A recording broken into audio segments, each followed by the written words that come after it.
Here we've got TCL 20 Pro 5G, and let me show you how to change language on this device. So at first you need to open Settings, then find and select System, and click on Languages and Input. Now tap on Languages, and here, by selecting Add a Language, you can enter the whole list of languages. So just scroll it and pick the languages you would like to apply.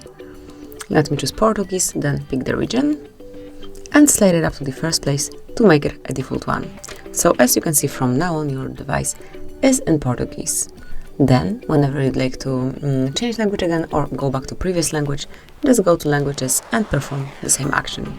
You can smoothly remove some language by tapping on More icon, select Remove, mark the one that you would like to get rid of, tap on Bin icon, and confirm that you truly want to do it. And then you can just recreate the previous action.